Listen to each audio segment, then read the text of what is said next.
함께하는 말씀 새생명교회 거루승 목사입니다.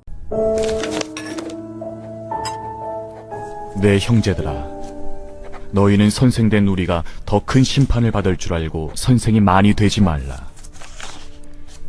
우리가 다 실수가 많으니 만일 말이 실수가 없는 자라면 곧 온전한 사람이라. 능히 온몸도 굴레 씌우리라. 우리가 말들의 입에 재갈 물리는 것은 우리에게 순종하게 하려고 그 온몸을 제어하는 것이라. 또 배를 보라. 그렇게 크고 광풍에 밀려가는 것들을 지극히 작은 키로서 사공의 뜻대로 운행하나니 이와 같이 혀도 작은 지체로 돼 큰 것을 자랑하도다. 보라, 얼마나 작은 불이 얼마나 많은 나무를 태우는가. 혀는 곧 불이요 불이의 세계라. 혀는 우리 지체 중에서 온몸을 더럽히고 삶의 수레바퀴를 불사르나니 그 사르는 것이 지옥불에서 나느니라. 여러 종류의 짐승과 새와 벌레와 바다의 생물은 다 사람이 길들일 수 있고 길들여 왔거니와 혀는 능히 길들일 사람이 없나니 쉬지 아니하는 낙이요 죽이는 독이 가득한 것이라. 이곳으로 우리가 주 아버지를 찬송하고 또 이곳으로 하나님의 형상대로 지음을 받은 사람을 저주하나니 한 입에서 찬송과 저주가 나오는도다. 내 형제들아, 이것이 마땅하지 아니하니라. 샘이 한 구멍으로 어찌 단물과 쓴물을 내겠느냐. 내 형제들아, 어찌 무화과 나무가 감람 열매를, 포도나무가 무화과를 맺겠느냐. 이와 같이 짠물이 단물을 내지 못하느니라. 너희 중에 지혜와 총명이 있는 자가 누구냐? 그는 선행으로 말미암아 지혜의 온유함으로 그 행함을 보일지니라. 그러나 너희 마음속에 독한 시기와 다툼이 있으면 자랑하지 말라. 진리를 거슬러 거짓말하지 말라. 이러한 지혜는 위로부터 내려온 것이 아니요 땅 위의 것이요 정육의 것이요 귀신의 것이니 시기와 다툼이 있는 곳에는 혼란과 모든 악한 일이 있음이라.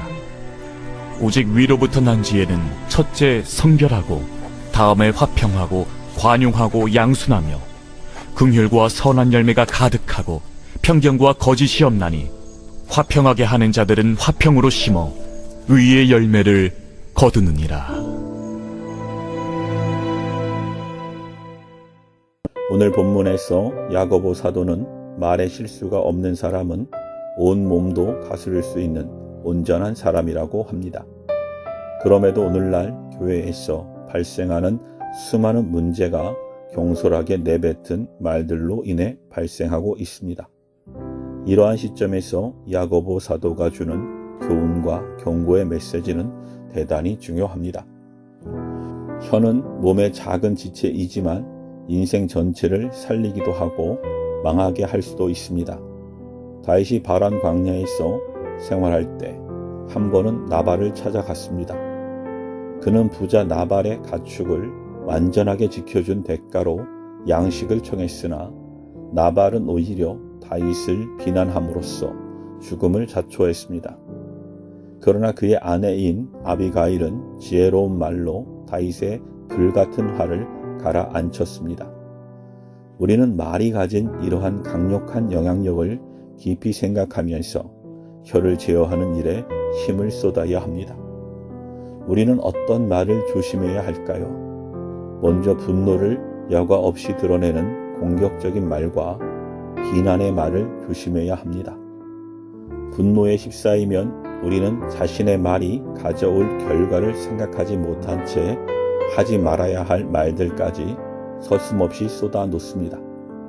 이렇게 한 번 입에서 나간 말들은 엎질러진 물처럼 돌이킬 수 없습니다. 그러므로 우리는 분노의 감정을 상대방에게 상처 주지 않는 언어로 적절히 순화하는 훈련을 해야 합니다.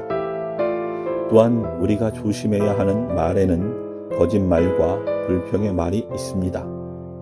우리가 남을 속이려는 의도가 없다 할지라도 우리의 일상 언어 중에는 사소한 거짓말이 섞일 수 있습니다. 그러므로 무의식적으로 내뱉은 우리의 거짓말과 불평을 조심해야 합니다. 이러한 언어 사용으로 이스라엘 백성이 광야에서 하나님께 징계받았던 역사를 떠올려 보십시오. 우리는 우리의 혀가 제어되는 만큼 화평이 이루어진다는 것을 유념하며 언어 훈련에 열심을 내야 합니다.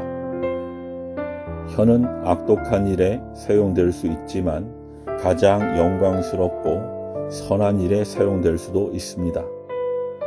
우리는 입으로 하나님을 기쁘게 찬양할 뿐 아니라 복음의 진리를 사람들에게 전해 그들을 영생의 길로 인도할 수 있습니다. 하나님은 우리의 입술이 선한 일에 사용되는 것을 기뻐하십니다. 우리의 본이 되시는 예수님은 나오라는 말씀 한마디로 죽은 나사로를 살리셨습니다. 우리가 진실한 사랑으로 전하는 한마디 말도 죄악에 빠진 영혼을 살릴 수 있습니다. 5만 번이 넘는 기도 응답을 받은 조지 뮬러는 어린 시절 불량 소년이었습니다. 아버지의 돈에 손을 대기도 하고 불량한 친구들과 어울리며 교도소를 들락거렸습니다. 그러던 어느 날 마을 목사님이 그에게 해준 한마디가 그의 인생을 변화시키는 중요한 계기가 되었습니다. 목사님은 그에게 하나님이 택하신 그분의 자녀는 절대 버림받지 않는다며 무슨 일이든지 노력하면 하나님이 도와주신다고 말해 주었습니다. 이 말을 들은 조지 뮬러는 진실한 마음으로 하나님을 믿게 되었고 죄악 속에 방황하던 생활을 청산하기로 결단할 수 있었습니다. 사소하지만 사랑이 깃든 말 한마디가 이처럼 큰 역사를 이룹니다. 그러므로 우리는 우리의 입술이 하나님과 이웃을 위한 성령의 선한 도구가 되도록 기도하면서 선한 언어 생활을 위해 꾸준히 훈련해야 합니다.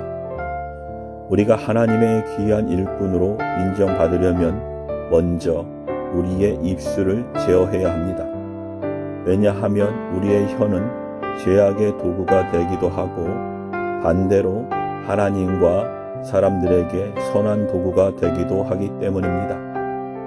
그러므로 마음과 생각 속에 하나님의 말씀을 가득 채우시고 남을 이롭게 하는 언어 생활을 구사하십시오. 그러면 우리 모두가 사람들을 살리는 축복의 통로가 될 것입니다. 아멘.